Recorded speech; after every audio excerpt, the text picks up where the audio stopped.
Star హీరోలకు కోట్ల రెమ్యునరేషన్లు, కానీ పుల్లింగ్ మాత్రం జీరోనా? ఒక హీరో 10 కోట్లు, మరో హీరో 8 కోట్లు. కానీ చాలా మంది హీరోలకు వరుస ఫ్లాపులు. అయినా రెమ్యునరేషన్ మాత్రం తగ్గదు. సినిమాలు తీయడం ఆగదు. ఎటొచ్చి నిర్మాత మాత్రం లాస్ అవుతున్నాడు. ఈ పరిస్థితి ఇలాగే కొనసాగితే మరో ఏడాది తర్వాత మిడ్ రేంజ్ సినిమాలు మెల్లమెల్లగా మాయమైపోయే ప్రమాదముందా?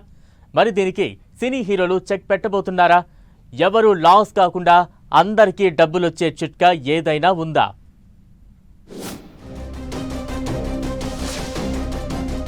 టాలీవుడ్ లో వారానికి డజన్ పైగా సినిమాలు రిలీజ్ అవుతుంటాయి. వీటిలో పెద్ద సినిమాలు, చిన్న సినిమాలు రిలీజ్ అవుతుంటాయి. అయితే కంటెంట్ బాగుంటే సినిమా హిట్ లేదా ఫ్లాప్.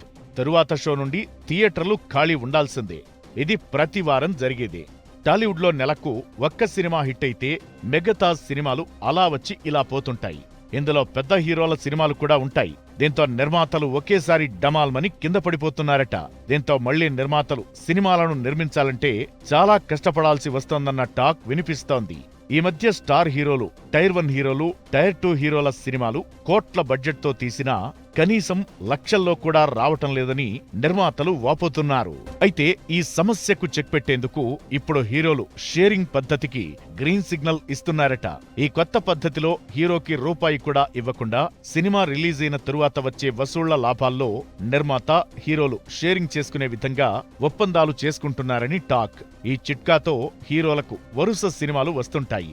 అలాగే నిర్మాతలకు ఆర్థిక భారం కూడా తగ్గే అవకాశముందట. కేవలం హీరోలు మాత్రమే కాదు, మిగతా టెక్నీషియన్స్ కూడా ఇలానే షేరింగ్ సిస్టంకు గ్రీన్ సిగ్నల్ ఇస్తున్నారట. ఇప్పుడు రాజమౌళి, మహేష్ సినిమా ఇలాగే జరుగుతుందని టాలీవుడ్ లో టాక్ వినిపిస్తోంది. నితిన్, శర్వానంద్, గోపీచంద్, సాయి ధరమ్ తేజ్, వరుణ్ తేజ్ కూడా షేరింగ్ పద్ధతికి గ్రీన్ సిగ్నల్ ఇచ్చారని టాక్. అయితే ఈ షేరింగ్ సిస్టమ్ ఎంతవరకు ఫలిస్తుందనేది రాబోయే రోజుల్లో తేలిపోనుంది.